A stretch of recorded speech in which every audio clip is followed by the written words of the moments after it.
Now, I'm normally a very happy person. I'm a jovial guy. I'm the kind of person where you can call me in the middle of the night if you're one of my close family members, or excuse me, a close friend, close associate. I'm the kind of person you could call me in the middle of the night and I'll have an encouraging word for you. Hey, I'm going through this, I'm going through that. I'm a person, hey, I'll pick up the phone. Hey, don't worry about it. Hey, here's what you can do. I'm here for you. I'm normally that kind of person, but I find it very difficult to keep a smile on my face when I'm dealing with negative people. I'm talking about the kind of people where, like, no matter what you say to them, they have just the opposite of whatever you say. If you say, hey, the grass is green, they'll tell you, oh, there's a dead patch right there. If you tell them, oh, the grass looks so nice, they'll say, oh, it wasn't cut low enough.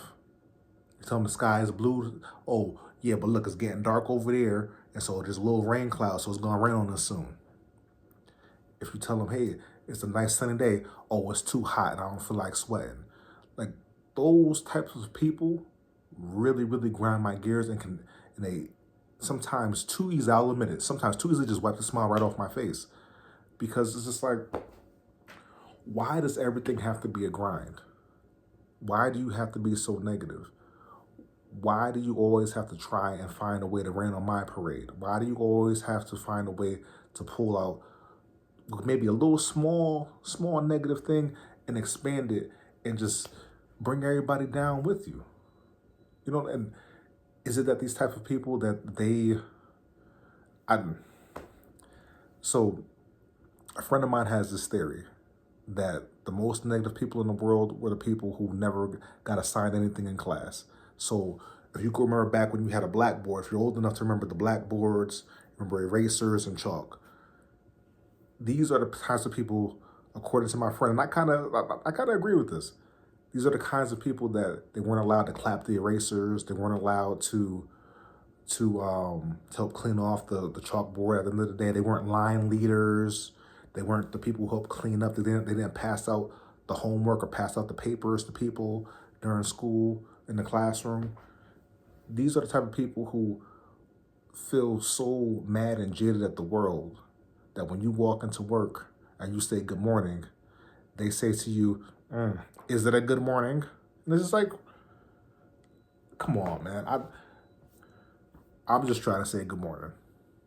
And if it is a good morning, I hope your morning gets better. Okay. All right. It'll be better when I clock out. It's like, come on. Come on. Those types of people, I find it so hard to keep a smile on my face. So hard to keep a smile on my face. And it becomes more difficult when you have to deal with family. Because sometimes negative family members, you can't get away from them.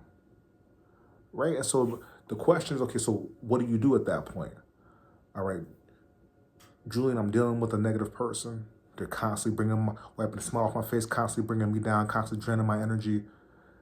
But I can't just write off somebody in my family, right? Because with a coworker, you could go to another side of the office. You can go to the break room. You may only have to deal with them for a certain part of the day, for a certain shift. On another shift, you might not have to deal with them. It comes to an eventually, but a family member is right there all the time. So what do? And I find that when you deal with family who are like this, right, who are almost like energy vampires, that they just kind of suck the life out of you, you got to be able to set some boundaries, right? And so what does the boundary look like? A boundary may look like, hey, I normally spend 2 hours with you a day. Hey, if you ain't got nothing nice to say, I gotta limit this bad boy to 30 minutes, 20 minutes, whatever the case may be. And understand that it won't look like you just saying that directly to them. It'll be showing you. It'll be showing them with your actions.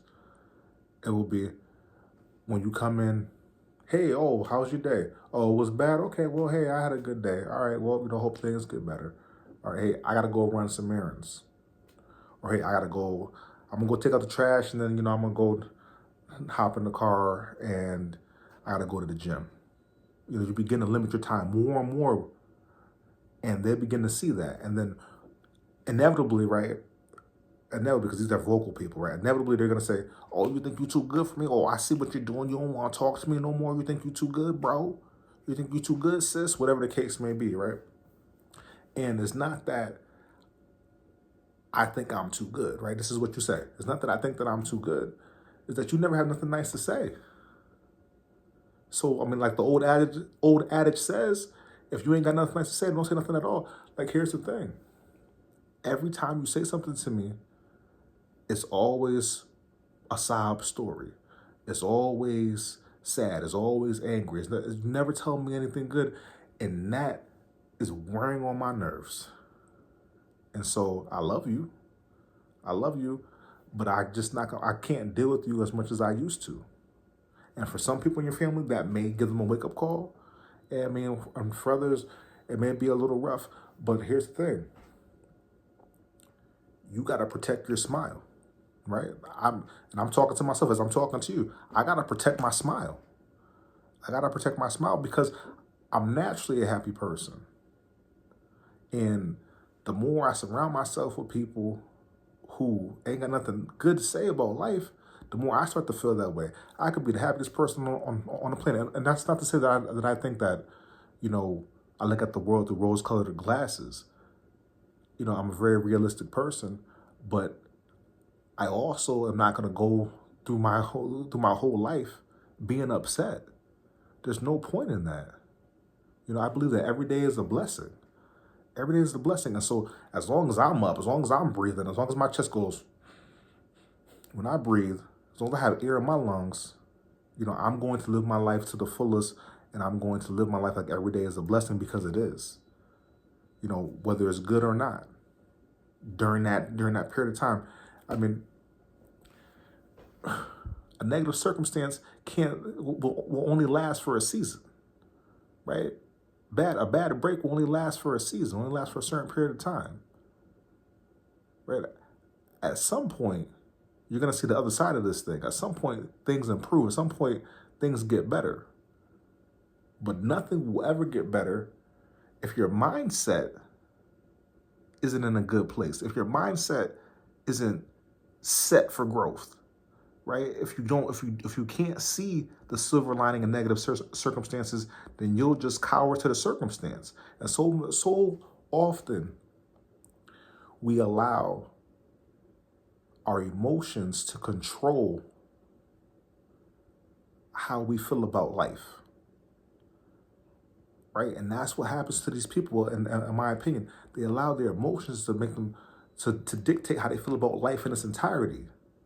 One bad thing makes them look at life through a horrible lens. And that's not how I can live my life. I refuse to live my life that way. And so if that means limiting time with family members who always got a sob story, who are always upset, then so be it. I'm here to live. I'm here to live life to the fullest. And I don't even know where all that came from right now, but I just hope that encourages you to